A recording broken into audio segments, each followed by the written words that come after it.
Jazakumullah khairan katsira, Ustaz Nuryanto. Bismillahirrahmanirrahim. Assalamualaikum warahmatullahi wabarakatuh. Waalaikumsalam warahmatullahi Alhamdulillahilladzi arsala rasulahu bil huda wa dinil haq liyudhhirahu ala dini kulli wa kafa billahi syahida. Asyhadu an la ilaha illallah wa asyhadu anna Muhammadan abduhu wa rasuluhu la nabiyya ba'da. Allahumma salli ala sayyidina Muhammadin wa ala alihi wa sahbihi ajma'in. Amma ba'd, Alhamdulillah, puji syukur kehadirat Allah, Al-Khaliq, Al-Musawwir, Al-Mudabbir, Al-Hakim. Kita diperjumpakan meskipun tak di tempat yang biasa, mungkin dilaksanakan sebuah kajian, seminar, atau majelis-majelis yang selama ini biasa kita ikuti.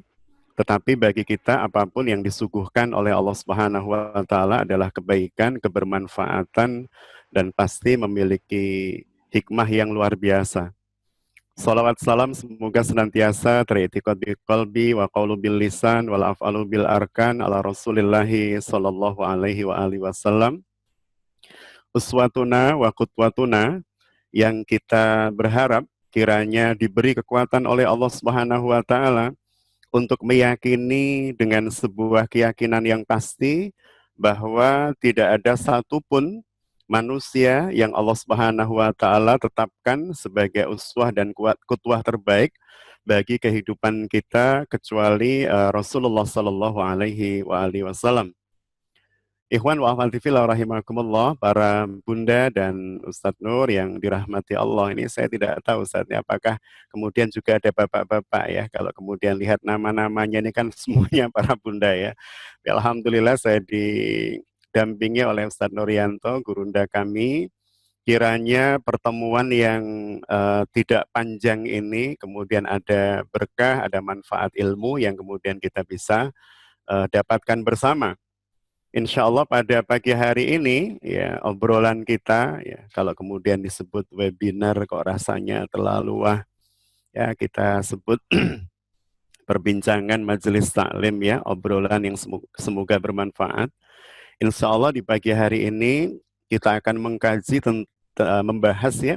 dan membahas tentang sebuah fenomena yang unik ya, sebuah fenomena yang unik yang terjadi atau dihadirkan oleh Allah Subhanahu wa taala di atas bumi, dan kita termasuk yang menerima.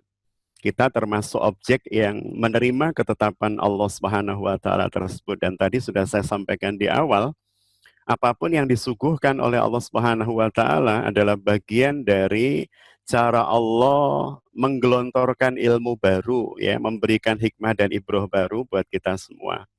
Maka para bunda dan Ustadz Nur yang dirahmati Allah, kita akan coba awali kajian kita ini yang pertama dengan melihat ya fenomena atau realitas yang ada di masyarakat. Saya akan mengawali dari sebuah cerita kecil ya.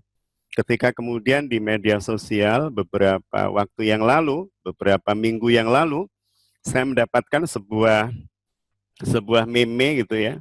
Jadi gambar seorang anak ya, atau foto seorang anak yang ada tulisan ya, di foto itu ada tulisan ya, Bu Guru kapan masuk itu ya, Bu Guru kapan masuk, ternyata Mama kalau ngajar lebih kejam dari Bu Guru misalnya begitu, atau kalau Papa ngajar lebih kejam dari Bu Guru. Artinya kemudian ada sebuah paradoks ya, yang saya lihat ini paradoks, bukan hal yang kemudian bisa dianggap lumrah ya, tetapi paradoks bagi saya ketika kemudian orang tua menjadi tidak nyaman mendampingi anak, atau sebaliknya anak tidak merasa nyaman didampingi orang tua itu ya. Biasanya yang muncul ya kalimat itu kan, anak rindu dengan orang tua, demikian pula sebaliknya. Tetapi yang terjadi beberapa waktu ini di beberapa tempat, beberapa keluarga, beberapa kasus ternyata terjadi yang berkebalikan ya, di mana orang tua tidak merasa nyaman ya ketika harus mendampingi anak-anak mereka secara intens, demikian pula anak-anak juga tidak merasa nyaman ketika kemudian harus didampingi oleh orang tua dalam proses belajar mengajarnya. Ikhwan wa akhwat fillah rahimakumullah, maka dari kisah ini saya mencoba untuk mengambil sebuah pelajaran dan ibro besar yang diberikan oleh Allah Subhanahu wa taala kepada kita. Ibro apa yang saya maksudkan?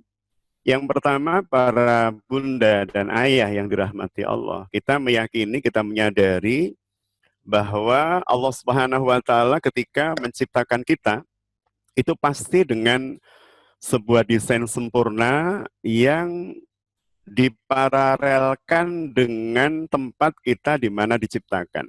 Jadi ketika kemudian Allah Subhanahu wa taala menciptakan kita, yang pertama tentu tidak main-main gitu ya. Tentu tidak main-main, tentu tidak, kalau dalam bahasa Jawa itu angger menciptakan.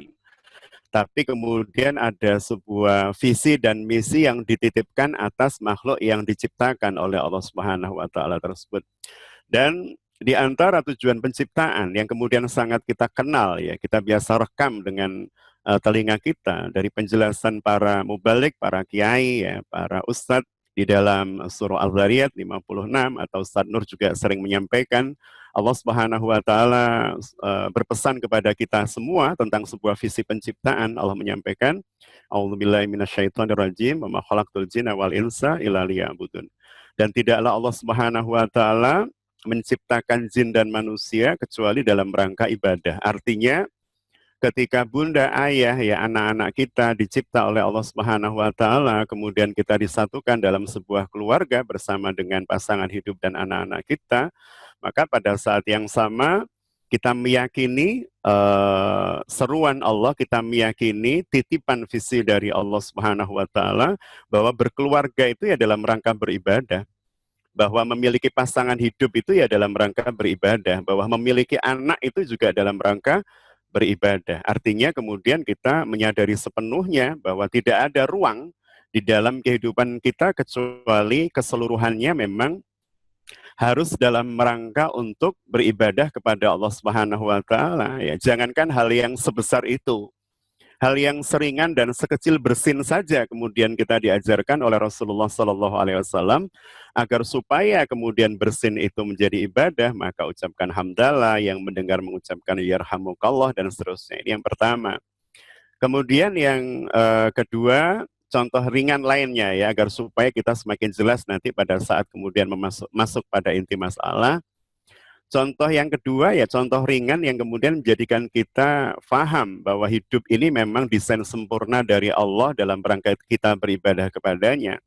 Kita masuk kamar mandi saja kemudian harus ada tata caranya, pakai kaki kiri dulu, kemudian kita diminta berdoa, Allahumma inni a'udzubika minal khubusi wal khaba'is. Kemudian pada saat keluar, kaki kanan dulu, minimal kita membaca doa ghufronaka dan seterusnya. Artinya dari sini kemudian kita menjadi yakin bahwa memang Allah Subhanahu wa taala menghendaki kita ya dalam setiap langkah, setiap tarikan nafas, setiap pilihan aktivitas kita memang dalam rangka ibadah. Termasuk pagi hari ini ya, para bunda, ayah, dan anak-anakku yang hadir di majelis online taklim Kids Sabian ini ya. Jadi bagaimana kemudian kita meyakini bahwa apa yang kita lakukan pagi hari ini juga bagian dari kita beribadah kepada Allah Subhanahu wa taala. Ini yang pertama. Kemudian yang kedua, pandemi yang diberikan oleh Allah Subhanahu wa taala ini kepada panjenengan dan saya adalah sebuah waktu, adalah sebuah saat, sebuah masa yang kemudian tanpa kita sadari ada banyak hal yang kemudian oleh Allah itu di-refresh ulang, di-refresh. Kalau tidak kemudian di-restart itu ya, bukan hanya di-refresh tapi sampai di-restart itu ya. Sebagai contoh sederhana, bunda yang dirahmati Allah, di tanggal 23 April insya Allah ya, 23 April itu kan Earth Day ya, hari bumi sedunia. Di tanggal 23 April, itu ternyata satelit milik NASA yang melihat keadaan dan kondisi bumi yang kemudian disampaikan dalam sebuah laporan jurnal ilmiah yang bisa kita akses. Jadi ternyata dilaporkan bahwa di tanggal 23 April 2020, berarti sudah lewat sekian bulan yang lalu. Tetapi pandemi sudah berjalan ya waktu itu sekian bulan lamanya. Ternyata subhanallah, diketahui dari pencitraan satelit tersebut, ternyata bumi di tanggal 23 April 2020 itu usianya, ya usianya. Jadi setelah dilihat oleh satelit dengan pencitraan, ternyata seakan-akan usia bumi itu menjadi 30 tahun lebih muda. 30 tahun lebih muda. Artinya dibanding usia pada saat kemudian foto itu diambil atau gambar itu diambil. Ini menunjukkan bahwa proses pandemi yang terjadi di seluruh dunia ini menjadikan kemudian pencemaran berkurang. Eksploitasi atas bumi juga berkurang, sehingga kemudian bumi menjadi lebih remaja, lebih menuju pada fitrah penciptaan pada awalnya ya, dan seterusnya. Seperti usia 30 tahun silam. Kalau 2020 seperti usia 30 tahun silam itu kan berarti 1990. Artinya ini menunjukkan bahwa dengan adanya pandemi di satu sisi memang kita merasakan ada beberapa hal tidak nyaman itu ya. Kemudian menjadi sangat asing situasi yang kita hadapi. Tapi di sisi lain ternyata kemudian Allah Subhanahu wa taala menitipkan hikmah dan ibrah yang luar biasa, termasuk bumi direset ulang sehingga kemudian seakan-akan bumi seperti berusia 30 tahun silam. Yang kedua, demikian pula dengan manusia, demikian pula dengan kita, Bunda. Makanya kenapa kemudian saya sampaikan ini ada sinyal yang agak putus-putus ya di Bunda Dita kelihatannya. Mungkin karena mobile ya, beliau tadi berkendaraan sehingga kemudian tidak stabil sinyalnya. Jadi kalau kita berbicara contoh yang lain ya, yang kemudian kita ambil sebagai tema pada pagi hari ini, Bunda yang dirahmati Allah, betapa kemudian di masa pandemi ini Allah Subhanahu wa taala mengembalikan banyak fitrah manusia itu ya, banyak fitrah manusia, termasuk di dalamnya Bunda yang dirahmati Allah adalah fitrah keorangtuaan. Jadi fitrah kita sebagai orang tua itu kemudian dikembalikan oleh Allah Subhanahu wa taala. Maka saya akan mengawali bahasan inti ya di dalam tema kita pada pagi hari ini ya dengan mengangkat firman Allah yang termaktub di dalam Al-Qur'anul Karim surah An-Nisa ya, surah keempat ya, surah para bunda ini, para wanita. Bukan berarti kemudian An-Nisa khusus para wanita, tentu tidak, kebetulan saja namanya An-Nisa dan di dalamnya ada ayat yang kemudian berkaitan dengan keluarga itu ya. Jadi bagaimana kemudian di dalam surah An-Nisa ini di ayat ke-9 Allah Subhanahu wa taala meletakkan sebuah ayat yang ayat tersebut sangat-sangat bersesuaian dengan kepentingan orang tua di dalam mendidik anak gitu ya.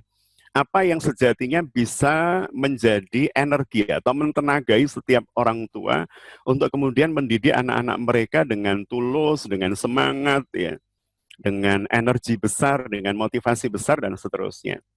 Jadi di dalam surah An-Nisa ayat ke-9 Allah Subhanahu wa taala menyampaikan a'udzubillahi minasyaitonirrajim wal yakhshal ladzina law taraku min khalfihim dzurriyyatan dhi'afa khafu 'alaihim falyattaqullah wal yaqulu qawlan syadida. Jadi di dalam surah An-Nisa ayat ke-9 ya para bunda yang dirahmati Allah, Allah Subhanahu wa taala mengawali dengan kalimat yang unik ini. Ini kalimat unik. Wal yakhshal ladzina, dan hendaklah memiliki rasa takut ya, dan hendaklah mereka memunculkan potensi rasa takut. Karena rasa takut itu kan potensi, Bunda Ayah ya. Jadi kalau kemudian kita berbicara tentang rasa takut, tentang ngantuk, tentang kesedihan, sejatinya keseluruhan yang dianggap buruk oleh manusia ini adalah potensi. Potensi, semuanya pemberian Allah. Dan kalau dia potensi, kalau dia pemberian Allah, itu kan pasti bagus, pasti baik. Tidak ada kemudian Allah menitipkan potensi pada diri manusia yang jelek, yang buruk, dan seterusnya. Itu pasti baik. Dia menjadi buruk atau jelek kalau kita salah menempatkannya. Maka kita lihat di dalam firman Allah An-Nisa ayat 9 ini, Quran surah keempat ayat ke-9 ini, Allah menyampaikan dengan awalan kalimat wal yakhshal ladzina law taraku min khalfihim dzurriyyatan dhi'afa. Dan hendaknya memiliki rasa takut ya pada setiap orang tua. Ketika kemudian mereka meninggalkan di belakang mereka dzurriyyatan dhi'afa, generasi yang lemah. Hendaknya setiap orang tua merasa takut kalau kemudian ketika mereka menghadap Allah Subhanahu wa taala meninggalkan generasi yang lemah. Uniknya An-Nisa ayat 9 ini diapit ya, di ayat-ayat sebelum dan setelahnya berkaitan dengan waris, sehingga kemudian beberapa mufassir menarik penjelasan atau tafsiran dari ayat ini berkaitan dengan kelemahan di bidang ekonomi, ma'isyah, keuangan ya, dan seterusnya. Tetapi menjadi menarik ketika Imam At-Tabari menjelaskan kepada kita, sejatinya kalau kemudian ayat ini kita rangkum secara utuh, tidak kemudian kita putus-putus itu ya. وَلْيَخْشَى الَّذِينَ لَوْ تَرَكُوا مِنْ خَلْفِهِمْ ذُرِّيَّةً ضِعَافًا خَافُوا عَلَيْهِمْ فَلْيَتَّقُوا اللَّهَ وَلْيَقُولُوا قَوْلًا سَدِيدًا. Artinya kalau kemudian ayat ini kita baca secara utuh, dan hendaklah setiap kita, para orang tua ya dalam kurung, memiliki rasa takut kalau kemudian kita meninggalkan di belakang kita generasi yang lemah. Dan hendaklah potensi takut itu dimunculkan. Dengan cara apa? Kita bertakwa kepada Allah Subhanahu wa taala dan kemudian berkata lurus, berkata benar kepada anak-anak kita ketika mengajar, membimbing, mendidik mereka dan seterusnya. Apa kaitannya dengan tema kita hari ini? Apa kaitannya dengan tema kita hari ini?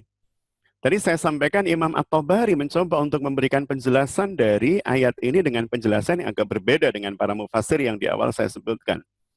Imam At-Tabari menyebutkan bahwa penjelasan dari ayat ini, hendaklah para orang tua itu merasa sangat khawatir dan takut kalau kemudian meninggalkan generasi di belakangnya, anak cucunya, itu lemah secara keimanan, ketakwaan. Karena kalimat berikutnya adalah falyattaqullah wal yaqulu qawlan syadida. Ini berarti urusannya bukan dengan duit, urusannya bukan dengan materi, tapi urusannya dengan keimanan dan ketakwaan. Jadi itu yang kemudian disampaikan oleh Imam At-Tabari, dan itu yang kemudian menjadi pegangan atau basic perbincangan kita pada pagi hari ini. Artinya, para bunda ayah yang dirahmati Allah, sejatinya tugas mendidik, tugas membimbing ya. Anak-anak itu kan pada awalnya diberikan oleh Allah bukan pada guru, tapi diberikan oleh Allah Subhanahu wa taala kepada orang tua. Jadi diberikan oleh Allah Subhanahu wa taala tugas itu kepada orang tua. Bahkan lebih jelas lagi kalau kemudian kita lihat di surah yang unik ini, surah ke-66 ayat ke-6. Jadi triple 6 itu kan. Ya meskipun dalam pemahaman barat triple 6 itu hal yang buruk gitu kan. Tapi dalam Islam kan ya hal yang seperti itu menjadi tatayur, sesuatu yang sangat tidak layak kita percaya. Jadi di 666 ya, surah ke-66 ayat 6. At-Tahrim ya, ayat 6. Allah Subhanahu wa taala bahkan secara lebih jelas lagi menyampaikan, A'udzubillahi minasyaitonirrajim, ya ayyuhalladzina amanu qu anfusakum wa ahlikum nar. Jadi Allah Subhanahu wa taala bahkan di dalam ayat ini menyampaikan, hai orang-orang yang beriman, jagalah dirimu dan jagalah keluargamu dari api neraka. Artinya dari ayat ini sekali lagi bahwa fitrah mendidik anak, mendampingi mereka ya dan seterusnya, itu adalah fitrah orang tua, bukan fitrah guru. Kalau guru itu tugas kewajiban mereka dan seterusnya, tapi tugas kewajiban mereka setelah mendapat akad dari orang tua gitu kan. Tapi kalau kita itu kan akadnya langsung dengan Allah. Jadi setiap orang tua itu sejatinya memiliki fitrah. Mendidik, membimbing, mendampingi, mendoakan, melindungi, begitu kan? Bertanggung jawab secara penuh kepada anak-anak mereka. Sehingga kalau kemudian terjadi pandemi seperti ini, maka ketika kemudian anak-anak itu dalam tanda petik, mereka dikembalikan ya kepada orang tua oleh sekolah, pada saat yang sama sejatinya kita sedang mengalami proses pengembalian menuju fitrah kita. Bahwa tugas mendidik, membimbing itu ada pada orang tua. Meskipun pada pelaksanaannya orang tua bisa mewakilkan kepada orang-orang yang dianggap lebih mumpuni, lebih mampu, dan lebih menguasai ilmu-ilmu yang anak memang harus dapatkan. Tetapi sekali lagi, pada awalnya fitrah mendidik itu diberikan oleh Allah Subhanahu wa taala kepada setiap orang tua, ditugaskan, diperintahkan, diamanahkan. Artinya kalau ditugaskan, diamanahkan, ini adalah sebuah kewajiban. Bahkan tadi di dalam At-Tahrim gitu ya. Di dalam At-Tahrim ayat ke-6 tadi Allah Subhanahu wa taala menyampaikan dengan sangat tegas gitu ya. Dengan sangat tegas bahwa tugas utama dari orang tua terhadap anak-anaknya ya, wabil khusus kepala keluarga saya, para bapak yang bisa jadi hari ini juga ikut gabung, maka tugas utama setiap orang tua adalah ku anfusakum, yang pertama menjaga diri kita dulu. Jadi kalau para bunda sedang naik pesawat, itu biasanya pramugarinya akan memberikan arahan di awal itu ya. Maka jika kemudian nanti terjadi turbulensi, maka ketika kemudian alat bantu oksigen itu keluar, kata sang pramugari, pasti orang tua yang harus menggunakan dulu, baru kemudian menolong anak. Sejatinya kalimat yang digunakan dalam proses penerbangan, SOP penerbangan itu kan kalimat yang merujuk pada Quran sebenarnya. Meskipun mereka bisa jadi tahu, bisa jadi tidak, tapi saya melihatnya itu adalah kalimat yang sejatinya Al-Quran sudah menyampaikan 1400 tahun silam. Al-Quran sudah menyampaikan 1400 tahun silam bahwa yang harus menjaga diri itu orang tuanya dulu, baru kemudian ditransfer kepada anak, baru kemudian anak. Ku anfusakum, itu ya. Jaga diri. Ya, ku anfusakum wa ahlikum, dan baru kemudian keluargamu dari api neraka. Apa jadinya kalau kemudian sang ayah dalam sebuah pertempuran tidak memerisai diri, disibukkan dengan memerisai anak, maka bisa jadi dia yang akan terbunuh pertama, setelah itu baru anaknya, karena dia tidak memiliki kemampuan menggunakan perisai itu. Maka sekali lagi para bunda yang dirahmati Allah, masa pandemi ini, COVID-19 ini, salah satu ibrohnya adalah Allah sedang mengembalikan fitrah keorang tuaan kita sebagai pendidik, sebagai pengajar, sebagai pembimbing, sebagai pelindung anak-anak kita. Dan itu merupakan tugas utama setiap orang tua. Tugas utama setiap orang tua. Bunda yang dirahmati Allah, kemudian yang kedua, bagaimana kalau kemudian ada kalimat, ya kalau guru kan punya ilmu untuk mengajar, ilmu untuk mentransfer apa yang mereka punya, mereka dapat. Sedangkan kami kan tidak dilambari ilmu-ilmu seperti itu, ilmu pengajaran, ilmu cara mentransfer ilmu itu ya. Kemudian ilmu yang berkait dengan komunikasi dan seterusnya. Maka disinilah kemudian pentingnya untuk tidak mengatakan terlambat ya. Pentingnya setiap diri untuk senantiasa mengupgrade diri atas amanah yang diberikan oleh Allah Subhanahu wa taala.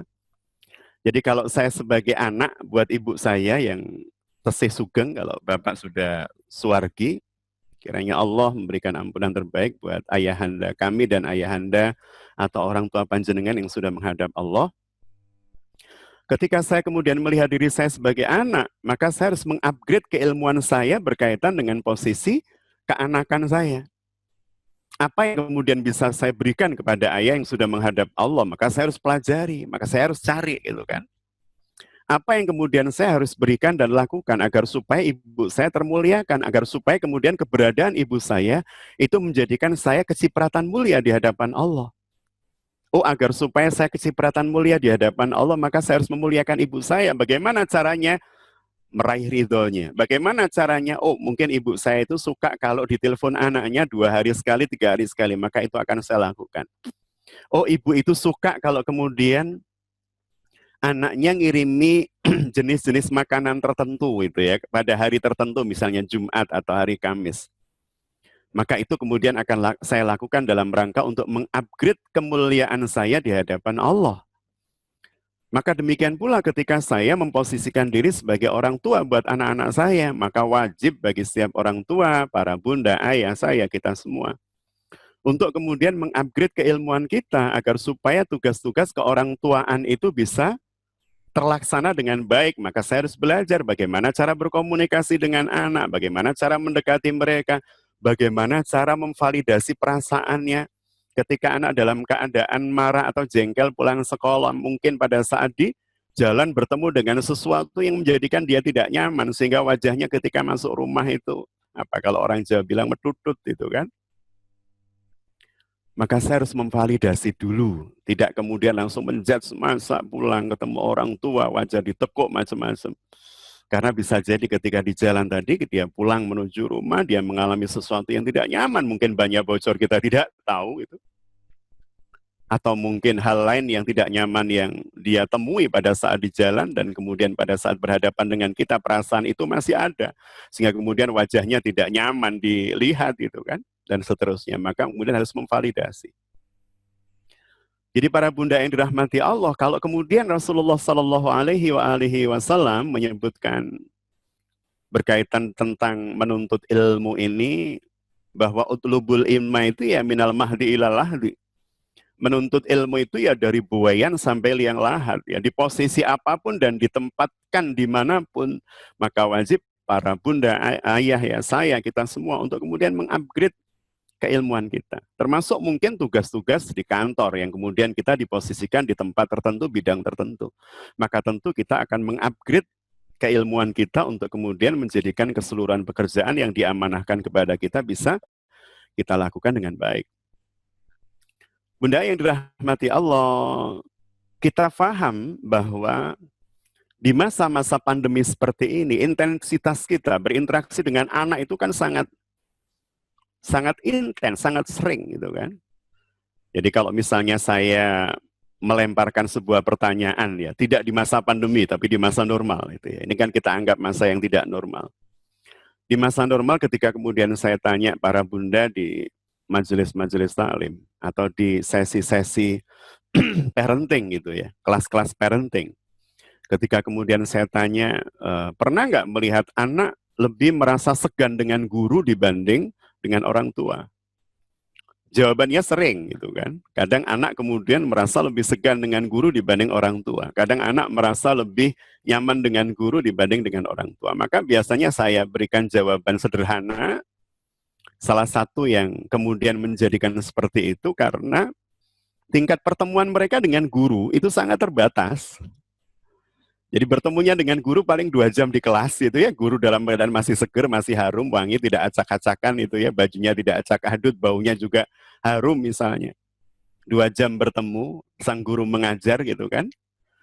Tapi beda ketika kemudian anak pulang ke rumah itu kan, bertemu dengan orang tua di rumah ya, dari mulai pagi sampai malam melihat orang tua bagaimana pakai daster, bagaimana mandi, bagaimana tidur, bagaimana ya, dan seterusnya. Artinya ketika kemudian intensitas perjumpaan itu panjang, lama, memang butuh energi lebih besar untuk kemudian menjadikan anak itu merasa nyaman dengan orang tuanya. Maka dituntut kemudian kreativitas dari orang tua.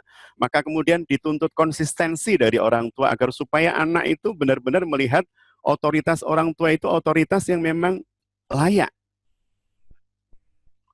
Ketika kemudian tadi diakhiri di ayat ke-9 surah An-Nisa, Allah Subhanahu wa taala menyampaikan waliyaqulu qawlan syadida. Ini kemudian menjadi salah satu kata kunci orang tua itu punya otoritas di hadapan anaknya. Waliyaqulu qawlan syadida. Maka ucapkan, maka katakan ya. Kalimat-kalimat yang syadid kepada anak-anak kita, kalimat-kalimat yang lurus, kalimat-kalimat yang tidak bias makna. Maka di dalam Islam, kalau kemudian di dalam konsep parenting barat, mungkin kita diminta untuk tidak mengucapkan kata jangan kepada anak atau tidak. Tapi dalam Islam kan tidak, Al-Quran kan tidak mengajarkan seperti itu. Bahwa kata jangan atau tidak itu kemudian bahkan harus muncul ketika kita berbicara tentang sesuatu yang sangat urgen, sesuatu yang sangat pokok, sesuatu yang sangat mendasar tentang akidah misalnya. Maka kalimat tauhid yang kemudian menjadi pegangan kita semua itu ya. Kalimat tauhid yang diajarkan oleh Rasulullah Sallallahu Alaihi Wasallam kepada kita semua yang kemudian kita pegang dan itu yang kemudian menjadi kunci surga ya, miftahul jannah, adalah la ilaha illallah. Artinya diawali dengan kalimat lam nahwi, penegasian ya. Tidak ada ilah kecuali Allah, penegasian, tidak. Artinya kalau kemudian kita berbicara konsep parenting yang diajarkan oleh Allah untuk hal yang bersifat sangat urgen, mendasar, pokok, basic, maka kata tidak atau jangan itu bahkan memang harus digunakan. Tapi tentu agar supaya kalimat ini memiliki kekuatan, memiliki energi itu ya. Maka kita pun sebagai yang mengucapkan harus konsisten dengan kalimat itu. Sama dengan menyuruh sholat tapi orang tuanya main WA. Menyuruh anak belajar, orang tuanya cekakak cekikik melihat OVJ misalnya, dan seterusnya. Maka tentu yang seperti ini akan mengurangi otoritas kita di hadapan anak itu kan. Rasa segan mereka terhadap kita ya. Karena kita tidak konsekuen dan tidak konsisten dengan ucapan-ucapan kita. Itu yang kemudian disebut qaulan syadida. Bagaimana kemudian kalimat-kalimat yang memberikan asar ya, bekas di dalam hati dan pikiran mereka. Karena kita menjadi pelaku pertama dan utama dari ucapan kita. Bunda yang dirahmati Allah, maka ini saya tidak akan membahas sangat detail ya, karena setelah ini mungkin ada termin tanya jawab di pukul 10-nya. Kalau ada, kalau tidak, nanti insya Allah akan saya lanjutkan bahasannya. Yang terakhir ya, bahasan saya yang terakhir. Sehingga kemudian di masa pandemi ini, jadi kalau Imam Hasan Al-Basri itu menyebutkan kasratul misas tumitul ihsas. Seringnya kita berinteraksi dengan sesuatu itu menjadikan berkurangnya kenikmatan, berkurangnya rasa. Saya penyuka rawon gitu ya.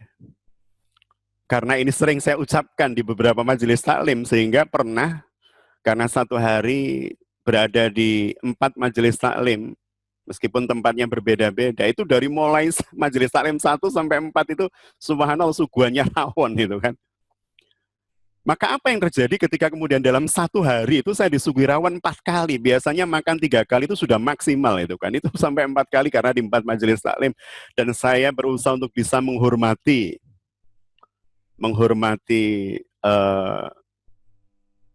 tuan rumahnya ya. Sahibul hajat ya. Maka kemudian saya makan. Maka coba Bunda Ayah bayangkan, dari keempat rawon itu yang paling enak rawon yang mana yang saya makan? Pasti kita sepakat ya rawon yang pertama. Dan rawon yang berasa tidak enak ya rawon yang keempat. Kalau kemudian kualitasnya sejatinya sama, pasti yang keempat paling nggak nyaman karena sudah penuh perut kita. Artinya seringnya kita berinteraksi dengan sesuatu itu akan mengurangi kenikmatan sehingga agar supaya kenikmatan itu tidak drastis berkurang, kita harus mengolahnya agar supaya rawon itu kemudian menjadi nyaman saya nikmati. Oh kalau yang tadi itu rawon kuahnya, tapi ikannya empal ya digoreng. Yang kedua kemudian dimasukkan dagingnya dalam kuah. Kemudian ada campuran apa misalnya begedel. Yang ketiga misalnya kalau di Mojokerto atau Surabaya rawon itu biasanya juga ada bali. Kadang campur sambal goreng dan seterusnya. Artinya kalau kemudian sajian rawon itu dibuat berbeda-beda, saya bisa menikmati. Tapi kalau kemudian sama itu ya, maka rawon yang keempat itu menjadi kutukan kalau dalam bahasa anak sekarang buat saya, di sesuatu yang sangat tidak nyaman. Meskipun tetap kita syukuri, wajib kita syukuri itu ya.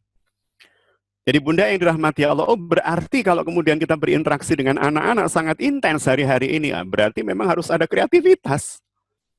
Harus ada banyak hal yang kemudian kita lakukan itu ya. Pasti bunda-bunda juga sudah melakukan banyak hal di rumah itu ya. Saya contohkan kalau di tempat kami, saya kumpulkan anak-anak, kemudian kita bersepakat bersama karena kakaknya yang semester 7 juga pulang dan baru kuliah lagi nanti skripsinya di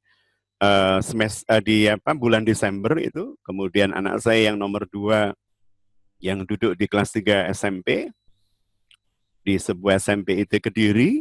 Itu juga kemudian di rumah, meskipun sebelumnya ma'had itu ya, karena sekarang situasi seperti ini, maka ma'had diliburkan dan ditiadakan. Kemudian yang paling kecil di sebuah madrasah ibtidaiyah kelas 6, itu juga sekarang kan kumpul di rumah bersama saya dengan istri. Maka wajib bagi saya kemudian untuk membuat terobosan-terobosan agar supaya tidak terkesan monoton hubungan dengan anak yang sudah berlangsung mulai bulan Maret sampai hari ini, itu kan sudah 5 bulanan. Maret, April, Mei, Juni, Juli, Agustus, subhanallah. Hampir 6 bulan. Kumpulkan, kemudian saya sampaikan kakaknya ini, saya tanya, keluhannya adik-adiknya ini apa? Oh bahasa Inggris. Kebetulan kakaknya, alhamdulillah, bahasa Inggrisnya bagus. Maka kemudian saya minta untuk ngajari mereka. Saya beri honor sebagaimana guru. Cuma saya katakan ini honornya antara ayah dengan anak loh ya. Itu saya bilang begitu.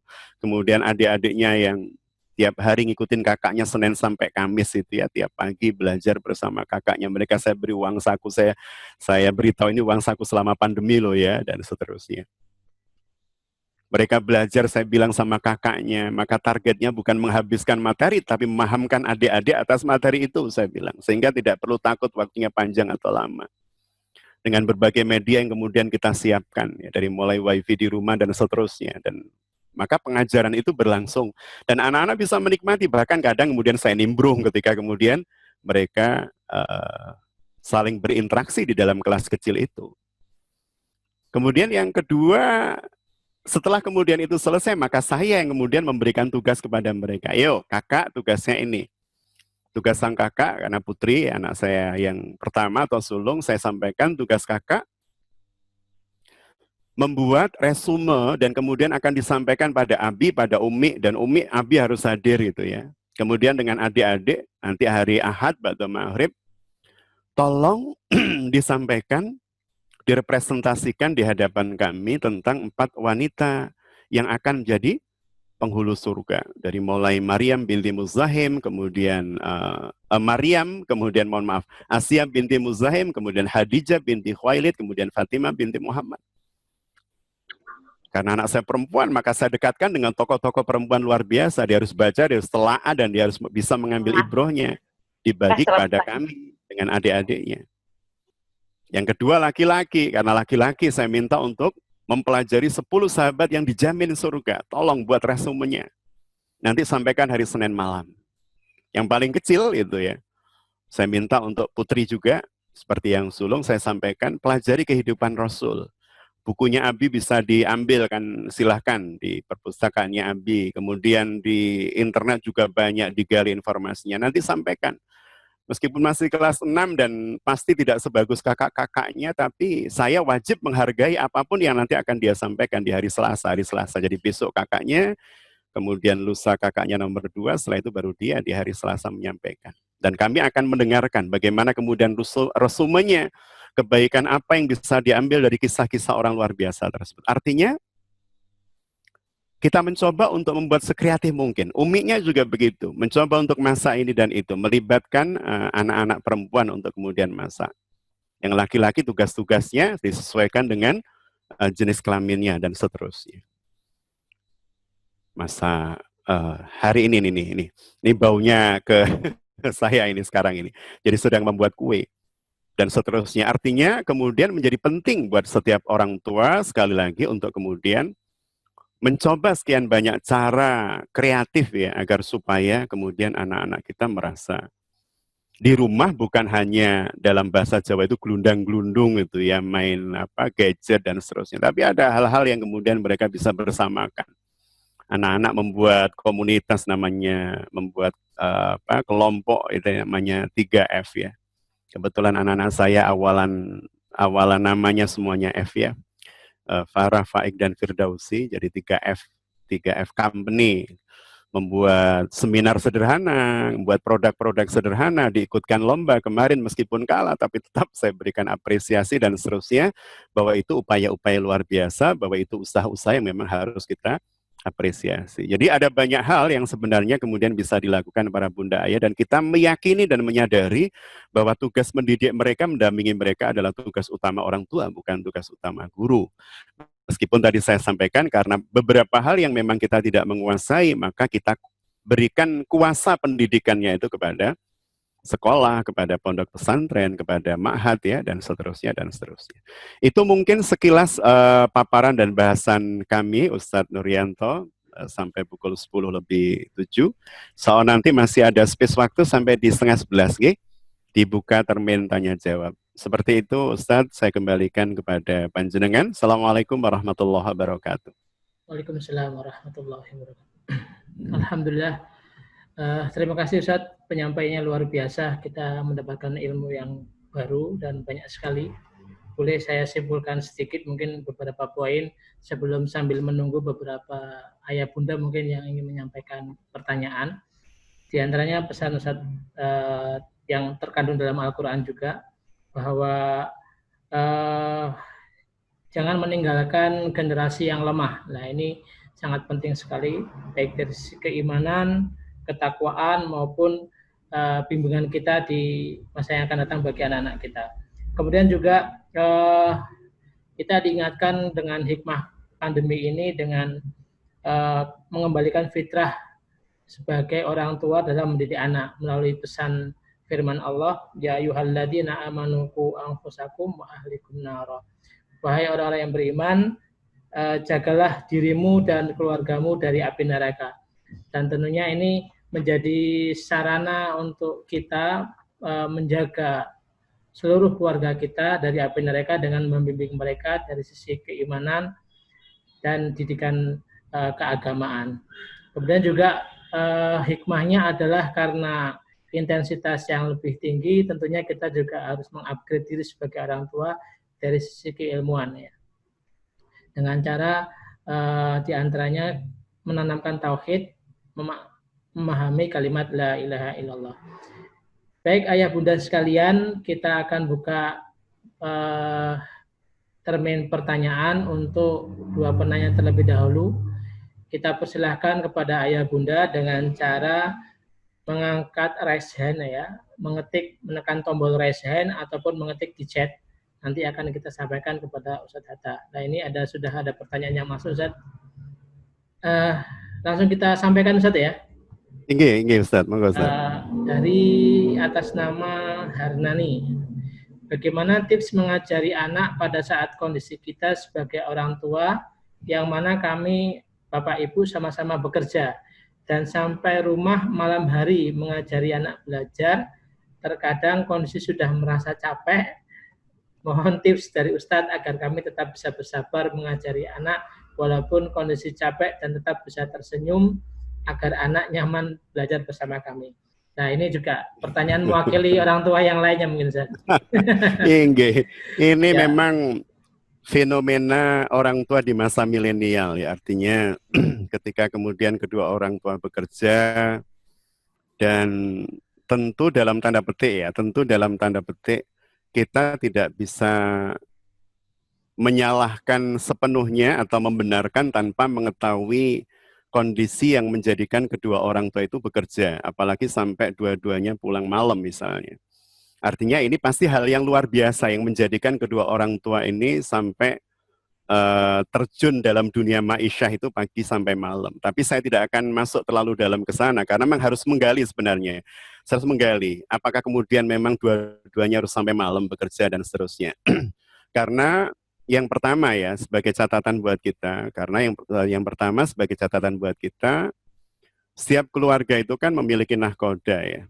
Dan nahkoda utama itu adalah para ayah atau para bapak dalam rangka untuk menafkahi atau mencari maisha buat keluarganya untuk memenuhi apa-apa yang memang dibutuhkan. Dan kemudian para bunda itu baru mendapatkan peluang ya untuk kemudian bisa memaksimalkan potensi bekerja apalagi di luar kalau memang apa yang didapatkan oleh si suami ini benar-benar tidak bisa memenuhi kebutuhan-kebutuhan yang bersifat asasi, baik sandang, pangan, papan, atau pendidikan dan kesehatan anak-anaknya. Artinya di sini kemudian peluang para bunda untuk bekerja secara syariat diperkenankan.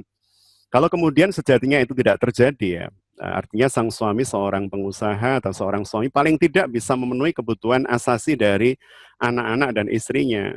Maka sejatinya para bunda tidak disarankan untuk kemudian beraktivitas atau bekerja di luar apalagi pagi sampai malam. Tapi sekali lagi saya tidak akan mengerucut pada itu karena pasti akan panjang bahasannya. Saya anggap saja ini kondisi luar biasa yang memang si ibu harus bekerja misalnya sampai malam. Maka kalau kemudian seperti itu, apa yang kemudian harus dilakukan ya? Yang pertama memang harus mencari lembaga ya atau orang-orang yang secara karakter, kalau orang ya katakan misalnya anak masih kecil berarti kan harus ada yang nunggui di rumah, maka orang-orang yang kemudian kita amanai untuk menjaga, menunggui dan membimbing anak-anak kita di rumah adalah orang-orang yang memang terseleksi, dalam artian terseleksi bukan orang serampangan sembarangan pokoknya punya waktu kemudian kita minta untuk dampingi anak, ini sangat berbahaya.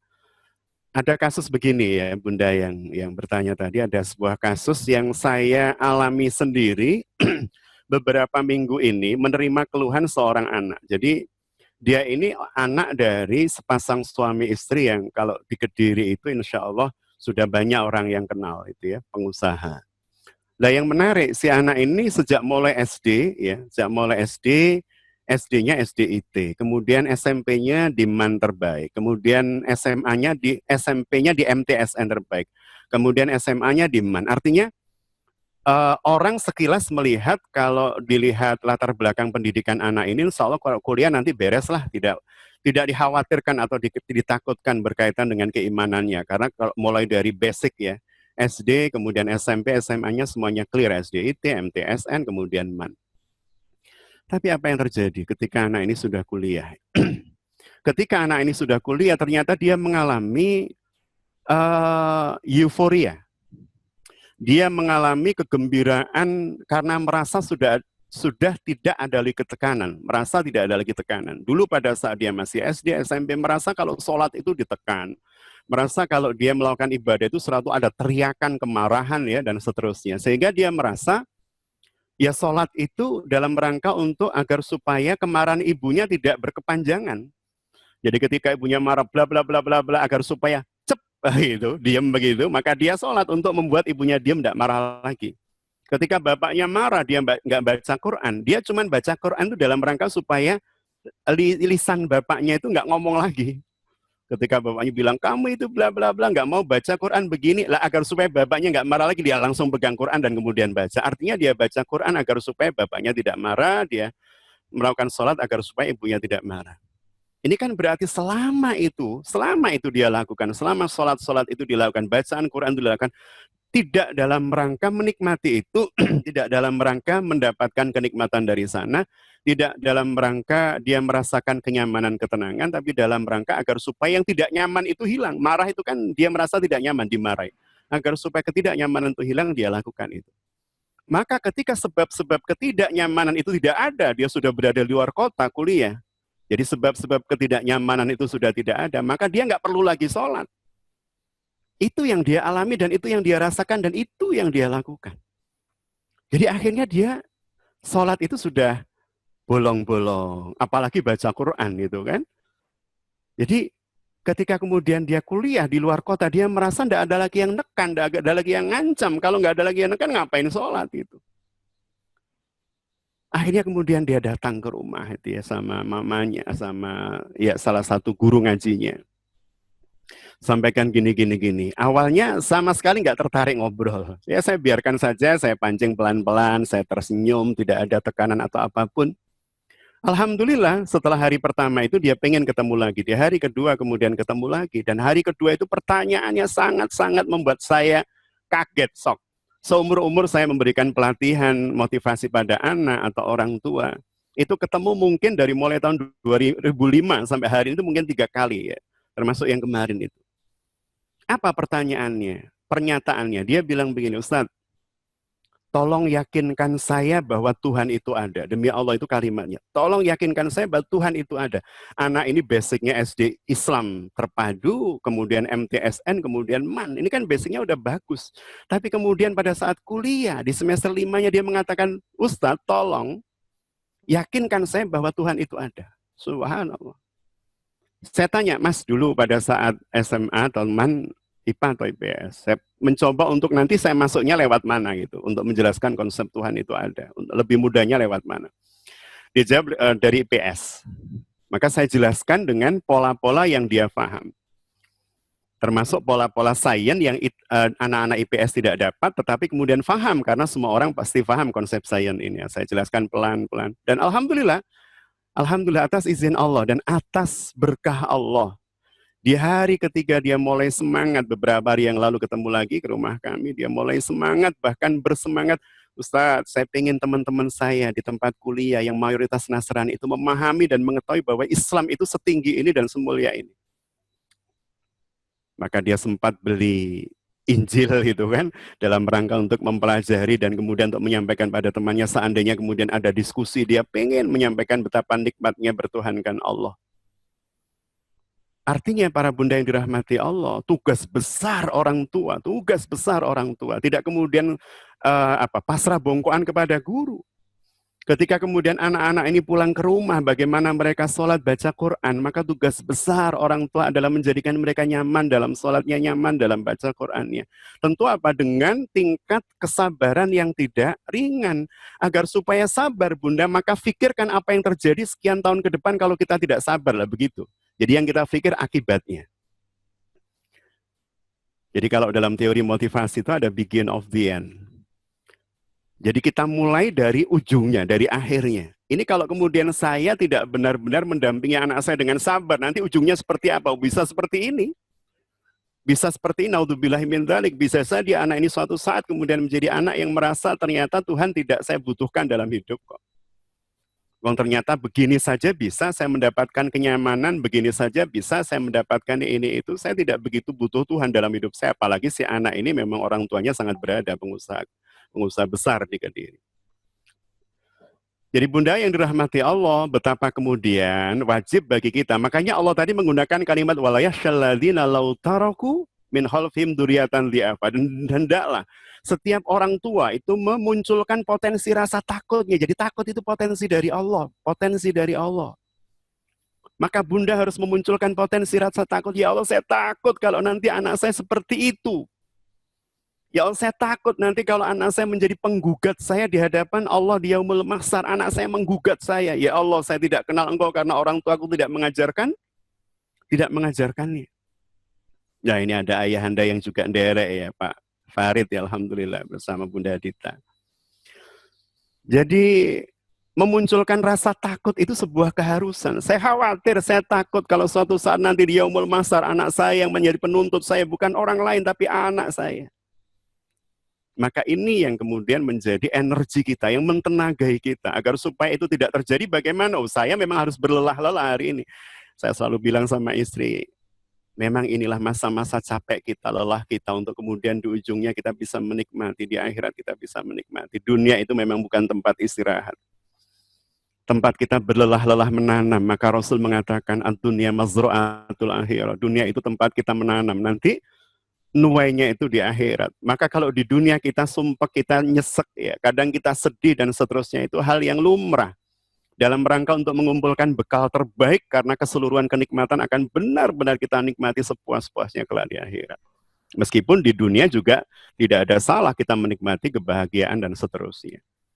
Jadi sekali lagi Bunda pakai konsep paling gampang tadilah, begin of the end. Bagaimana kemudian kita melihat ujung kalau kemudian kita tidak sabar menghadapi anak kita. Jadi konsekuensi ketika kita mengambil pekerjaan itu berarti konsekuensi di baliknya adalah saya akan benar-benar memaksimalkan seluruh potensi yang Allah Subhanahu wa taala berikan untuk bisa mengawal anak saya agar kelak dia bisa menjadi pendorong orang tuanya ke surga, bukan penghalang orang tuanya ke surga. Allah alam bisawab. Seperti itu Bunda. Berikutnya Ustadz, ini kebaca ini mungkin.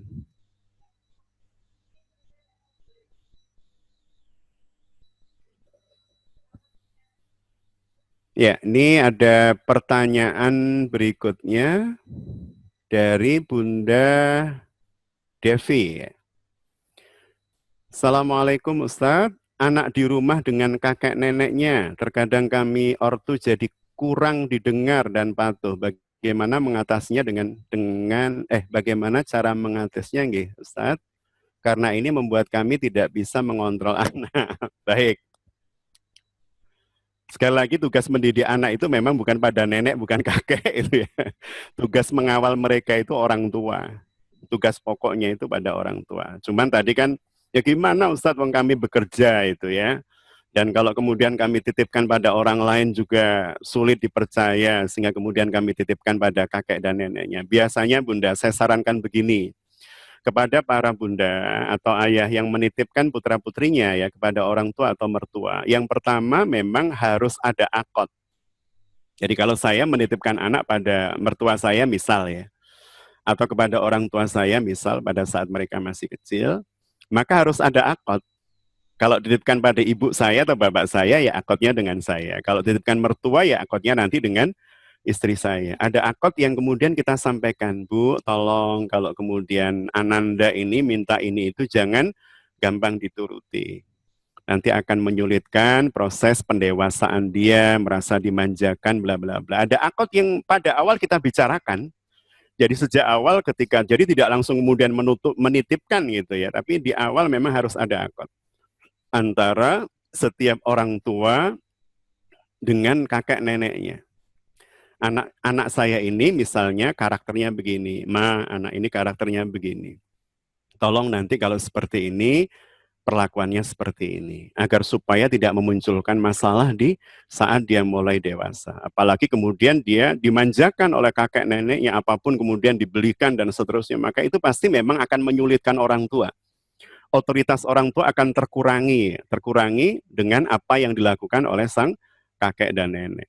Jadi Bunda, yang terbaik adalah membuat akad dengan orang tua. Kalau sudah berjalan seperti ini, maka akad itu harus dibuat, bukan diulang karena kita belum pernah membuat akad itu ya.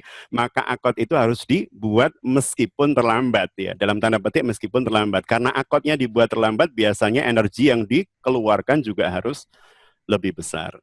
Jadi kakek neneknya memang harus diajak ngobrol bareng, disampaikan kekhawatiran kita, manakala kemudian apa-apa yang dia inginkan atau anak kita inginkan kemudian dituruti, itu tidak merupakan wujud kasih sayang sebenarnya, tapi justru menjadikan anak-anak ini anak-anak yang lemah, sambil mungkin memberikan contoh-contoh yang sudah terjadi di sebagian masyarakat kita. Dan saya yakin kakek neneknya dulu adalah orang-orang yang berjibaku dengan kehidupan, sehingga itu yang kemudian kita bilang, dulu mama kan seperti ini ya, ayah seperti ini, papa seperti ini, bisa ditularkan pada para cucu bagaimana berjibakunya dulu ya untuk mendapatkan sesuap nasi misalnya, untuk mendapat pekerjaan yang layak dan seterusnya. Itu yang menginspirasi mereka, mendidik mereka dan seterusnya.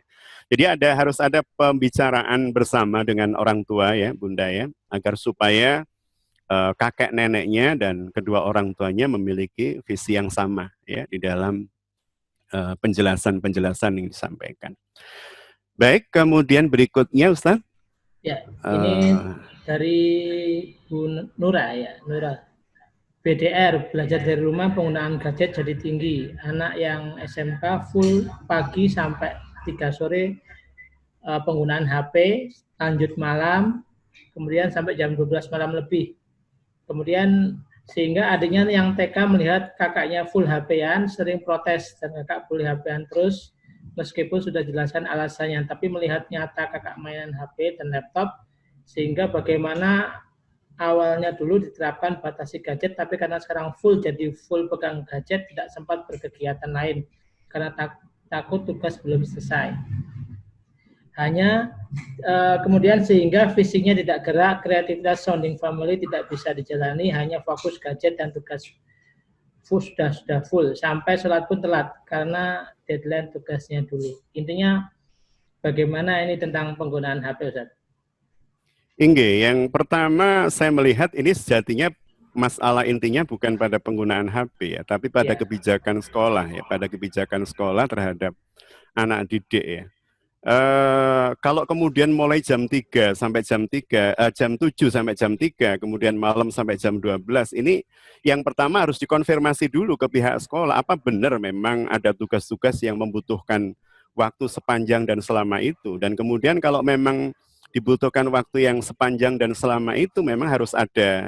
Ini kan daring, ini kan bukan hanya dilakukan pada anak ya, di berbagai sekolah, baik negeri maupun swasta, saya lihat orang tua juga ada forum orang tua kan di daringnya itu ya, secara online. Di sana kemudian ada serapan-serapan usulan yang kemudian disampaikan oleh para orang tua kepada guru-guru. Kemudian yang kedua, orang tua juga memiliki akses biasanya kepada wali-wali kelas ya, masing-masing siswa. Seperti anak-anak saya ini, kita memiliki nomor-nomor guru mereka, wali-wali kelas mereka, untuk kemudian bisa memberikan masukan dan seterusnya. Jadi saya melihat ini konsep pendidikan yang tidak sehat kalau kemudian benar-benar terjadi seperti itu. Artinya yang pertama harus kita pastikan benar nggak sekolah memberikan tugas seperti itu, sepanjang itu, selama itu. Karena kan harus kita validasi dulu ya, apakah ini benar dari sekolah atau merupakan bagian alasan dari anak. Tetapi hati-hati untuk kemudian tidak menunjukkan bahwa kita tidak percaya dengan anak kita, karena itu akan memunculkan masalah baru ya. Bisa kita konfirmasi pelan-pelan tugas apa tole, tugas apa atau nak. Kalau seperti ini berarti ayah atau mama harus bilang sama gurumu, karena kasihan kalau kemudian seluruh anak, seluruh temanmu mengalami hal yang sama ya. Apalagi tadi sampai sholatnya agak terlambat dan seterusnya, ini bahaya sekali. Jadi harus dikonfirmasi kepada sekolah, pihak sekolah harus. Kalau saya melihat polanya ini sudah pola yang sangat tidak sehat untuk pelajar, untuk sekolah, ya untuk pendidikan. Kemudian yang kedua, kalaupun kemudian si adik ini merasa iri dengan kakak yang dibiarkan memegang HP itu ya, selama prosesi daring di rumah, dari mulai pagi sampai sore itu kakak lihat, ma, pegang HP terus. Maka sekali-kali memang disampaikan kepada sang kakak dulu, kita ngomong dengan kakaknya dulu, Le, ini mama kan pengen mendidik adikmu nak, agar supaya tidak gampang hasad iri terhadap kamu. Melihat kakaknya pegang HP terus dia merasa iri. Ya, kita konfirmasi pada kakaknya untuk misalnya, ya sekali-sekali adik saya ajak untuk melihat melihat kakak mengerjakan soal di HP ya, biar dia tahu, biar adik ini tahu. Jadi adik memang harus diperlihatkan secara indrawi. Ayo kalau nggak percaya yuk lihat kakak yuk ketika memainkan laptopnya atau HP-nya. Dan ternyata ketika dilihat adiknya, oh benar ternyata tugas-tugas sekolah. Oh benar ternyata pertanyaan yang harus diisi. Oh benar ternyata kalau di SMK ada konstruksi bangunan atau alat atau apa. Dan adiknya bisa melihat langsung real. Sehingga kemudian dia merasa, oh mama benar ternyata memang kakak untuk sekolah itu ya. Dan kita tawarkan pada adiknya, apa adik mau nih bantu kakak itu ya, bantu kakak ngisi seperti itu, yang tentu dia akan menjawab tidak. Artinya memang kadang rasa penasaran adik itu ya, rasa iri atau hasad adik ini harus dijawab dengan hal real yang dia bisa melihat bahwa apa yang diimajinasikan tidak benar. Adik ini protes kan imajinasinya kakak ini main game gitu kan. Adik ini kan protes karena persepsinya kakak ini sedang main apa itu kan. Dia tidak benar-benar percaya dengan mamanya kalau sekedar kata-kata kakak mengerjakan soal. Nah, tapi beberapa kali kemudian kita bilang kepada kakaknya, nanti adik saya ajak melihat biar tahu bahwa kakak ini benar-benar mengerjakan soal. Ditunjukkan langsung, ayo dek, lihat dek. Ya. Dilihat, oh kakaknya ternyata benar-benar mengerjakan soal, benar-benar mengerjakan tugas-tugas sekolah, dan seterusnya. Itu akan membantu adik untuk lebih mengerti dibanding sekedar kita berikan informasi. Begitu mungkin Bunda ya. Jadi saran pertama harus konfirmasi dulu nih ke sekolah. Karena ini benar-benar nggak sehat kalau memang terjadi seperti itu. Kemudian yang kedua, adiknya harus mendapatkan konfirmasi real dari apa yang dilakukan oleh kakaknya agar supaya dia bisa memahami. Ngaten Bunda, Allah alam bisawab. Pertanyaan terakhir Ustaz. Iya Ustaz. Ini insya Allah pertanyaan terakhir karena sudah waktu menunjukkan 10:30. Iya Ustaz. Saya sampaikan, Ustaz mohon dijelaskan detail terkait tadi pertanyaan bukti keberadaan Allah. Bagaimana penjelasan Ustaz kepada remaja tersebut? Mungkin ketika kami menemukan kasus serupa sehingga bisa menjawab juga. Nah ini mungkin penasaran Ustaz. Tafadhol Ustaz. Baik. Terima kasih nih Bunda siapa ini? Afianti ya. Baik. Bunda yang dirahmati Allah, ini contoh-contoh sederhana ya bagi para remaja yang memang pernah mengalami kegagalan seperti ini. Saya pernah menghadapi 3 ya dari mulai tahun 2005 sampai hari ini. Yang pertama tahun 2008 di Madiun ya, di sebuah SMA, ada seorang anak, saya coba tanya, itu ada guru-gurunya juga, ada kepala sekolah juga, jumlah anaknya ratusan di sebuah aula besar. Saya sampaikan, siapa di antara kalian, dan saya sampaikan kepada para guru dan bapak kepala sekolah, tolong, ibu kepala sekolah bukan bapak, waktu itu ibu, tolong kalau ada anak yang menjawab jujur meskipun itu menyakitkan ya, meskipun itu membuat kita marah, tolong jangan dimarahi, tolong Bunda, tolong, saya bilang begitu. Dan saya tanya, ada nggak di antara kalian yang ragu-ragu bahwa Tuhan itu ada? Bayangan saya, tidak ada yang berani angkat tangan, bayangan saya waktu itu. Tapi subhanallah, ada satu anak angkat tangan, laki-laki. Benar-benar dia angkat tangan. Dan saya sudah bilang kepada kepala sekolah dan seluruh, jangan dimarahi. Maka saya sampaikan pada Ananda itu, nak, maka kamu mendapatkan kesempatan nanti pada saat rehat, waktu istirahat, dia makan bareng sama Pak Hatta, saya bilang. Pak Hatta pengen ngobrol bareng. Dan saya ngobrol dengan dia. Kemudian yang kedua, terjadi pada anak seorang dokter. Saya nggak usah tunjukkan di kota mana itu ya. Anak seorang dokter bapaknya. Dan senior di sebuah rumah sakit besar, tapi ternyata si anak ini juga mengalami krisis yang luar biasa. Padahal bapaknya terkenal soleh itu ya. Kemudian yang ketiga kemarin itu. Lah penjelasannya begini Bunda, ini saya singkat saja karena sudah setengah 11 lebih ini ya. Saya singkat saja. Suatu saat nanti kalau kemudian pengen ngobrol lebih dalam, lebih lama dengan suami atau dengan anak, monggo ya. Jadi gambaran sederhananya begini. Saya sampaikan kepada dia tadi kan IPA atau IPS, dia bilang IPS. Maka saya contohkan hal-hal yang secara teknologi bisa dipahami oleh hampir semua orang. Saya tanya, Mas, biasa nyetir, biasa. Dia bawa mobil sendiri ke tempat saya. Dia juga punya sebuah kafe. Saya tanya, Mas, pernah pakai wipernya kan? Oh sering Ustadz, apalagi kalau musim hujan. Saya tanya, ketika wiper itu knopnya ditekan itu ya, apa yang terjadi? Saya coba untuk dia yang menjawab terus. Dia kemudian mengatakan, maka wiper itu akan bergerak, dan sebelum dia bergerak ada air yang kemudian keluar ya dari dari alat pumpnya itu kan, pump kecil itu kemudian nyemprot, ada air keluar, baru wipernya bergerak. Dah, saya kaitkan sekarang dengan mata. Saya sampaikan begini pada si anak, Mas, kira-kira dulu ketika wiper pertama kali ditemukan, orang merasa wah nggak itu? Oh ya pasti wah Ustaz. Orang merasa itu sebuah hal yang luar biasa nggak? Terobosan yang luar biasa nggak? Oh ya luar biasa Ustaz. Yang kedua saya tanya begini, bagaimana kalau wipernya bergerak, airnya nggak keluar dari pumpnya, nggak keluar dari pompanya itu kan? Dia menjawab, ya pasti akan berat, akan merusak kacanya. Berarti teknologi itu luar biasa nggak? Luar biasa Ustaz. Berarti pemikir pertamanya cerdas nggak? Cerdas Ustaz. Oke, clear. Sekarang saya balik. Pertanyaan itu saya balik ke dalam dirinya sendiri, karena Allah dalam Al-Quran sudah menyampaikan wa fi anfusikum afala tubsirun. Apakah di dalam dirimu kalian tidak melihat? Maka cara yang paling mudah untuk menjawab adalah dengan melihat diri sebenarnya. Saya sampaikan pada Ananda tadi itu, Mas, bagaimana kalau misalnya nanti pulang, mata panjenengan itu ditahan dengan menggunakan batang korek api. Sekitar 5 menit dibuka. Apa yang kira-kira dirasakan? Bayangan Mas apa? Jawabannya ya pasti perih Ustaz. Kenapa perih? Ya karena nggak kedip, pasti perih, kotoran masuk gitu kan, dan seterusnya. Saya tambahkan, kering ya rasanya pasti. Iya Ustaz. Oke, clear. Sekarang kalau tadi Mas mengatakan bahwa wiper yang seperti itu saja, yang sederhana itu saja, teknologinya bisa membuat kita mengatakan, wah dulu pertama kali ditemukan, yang nemukan pasti orang cerdas, cara berpikirnya out of box dan seterusnya. Maka lihatlah mata kita. Dengan melihat wiper saja kita mengagumi siapa yang membuat ya, maka sekarang kita lihat mata kita. Mata kita berkedip itu panjenengan atur atau berkedip dengan sendirinya. Dia bilang berkedip dengan sendirinya. Tahu nggak kalau mata itu ditahan tidak berkedip dalam waktu 5 menit, ya itu tadi perih kering gitu kan, kotoran masuk dan seterusnya. Ternyata fungsi kedipan mata itu dalam rangka agar supaya lensa mata kita, kaca mata kita ini, bola mata kita ini terus mengalami proses kelembapan, karena setiap berkedip itu pada saat berkedip cairan keluar. Setiap mata kita ini berkedip cairan keluar. Persis wiper itu. Artinya apa? Teknologi wiper itu meniru teknologi mata manusia. Jadi agar supaya lensa mata kita itu nyaman untuk melihat seperti kaca mobil, biar nyaman untuk melihat pada saat hujan dan seterusnya, maka wiper difungsikan. Mata kita itu nggak nunggu hujan berkedipnya. Maka agar supaya kotoran senantiasa bersih, Allah mendesain secara tanpa kita sadari, karena dia digerakkan oleh sistem alam bawah sadar, tiba-tiba berkedip, dan saat berkedip, air itu keluar, cairan itu keluar, sehingga kemudian membasahi mata kita dan membersihkannya. Allahu Akbar. Setiap saat.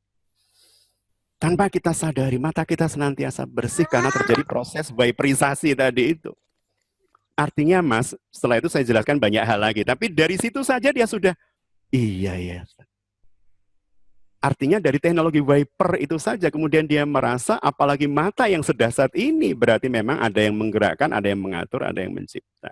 Tidak mungkin dia melakukan proses itu sendirinya, sebagaimana wiper tidak mungkin dia melakukan itu dengan sendirinya. Kita harus tekan knopnya dan seterusnya. Kita harus pencet knopnya dan seterusnya.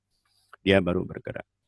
Baik, itu gambaran-gambaran sederhana Bunda ya, dan bisa kita berikan banyak sekali contoh tentang struktur daun, tentang warna, tentang macam-macam. Artinya kita bisa masuk pada hal-hal yang dia memang akrab. Jadi yang penting dia akrab dengan apa yang dia hadapi, untuk kemudian kita tunjukkan dasarnya luar biasanya, sampai kemudian dia meyakini bahwa di balik itu ada Allah Subhanahu wa taala. Mungkin itu Ustadz sementara, semoga ada manfaat yang bisa kita petik. Dan saya secara pribadi mohon maaf jika ada hilaf salah dalam pemaparan dan penyampaian. Sukses mulia buat para bunda ayah semuanya. Semoga terkaruniai wawaladan soleh yada'ulah ya, waladan soleh yada'ulah, anak-anak soleh yang senantiasa mendoakan dan menjadi penyurga kedua orang tuanya dan pembela-pembela terbaik di yaumul mahsyar bagi setiap orang tuanya. Demikian Ustaz dan para pengurus Majelis Taklim Asibian, jazakumullah khairan katsira, billahi taufik wal hidayah. Assalamualaikum warahmatullahi wabarakatuh. Waalaikumsalam warahmatullahi wabarakatuh. Baik ayah bunda sekalian, alhamdulillah, terima kasih Ustadz Hatta atas penyampaian ilmu yang pada pagi hari ini insya Allah kita akan kita amalkan, bahwa kita bisa simpulkan bahwa orang tua adalah madrasah bagi anak-anaknya, dan anak adalah titipan Allah yang insya Allah akan dimintai pertanggungjawaban oleh Allah di hadapannya. Dengan menanamkan nilai tauhid, mendidik anak, tentunya orang tua juga harus terus belajar dan menjadi pembelajar agar bisa mendampingi anak-anak kita dan tidak meninggalkan mereka di masa setelah kita dengan keadaan yang lemah secara keimanan maupun yang lainnya. Baik, saya selaku MC, ya, moderator, menyampaikan permohonan maaf jika ada kesalahan, dan semoga parenting ini bisa memberikan manfaat bagi kita semua dan akan kita lanjutkan di program-program parenting di bulan yang akan datang bersama Taklim Kids Asibian. Sebelum kita tutup, marilah kita berdoa dengan membaca Qafaatul Majlis. Subhanakallahumma wa bihamdika asyhadu an la ilaha illa anta astaghfiruka wa atubu ilaik. Jazakumullah khairal jazaa Ustaz. Assalamualaikum. Alhamdulillah. Assalamualaikum warahmatullahi wabarakatuh.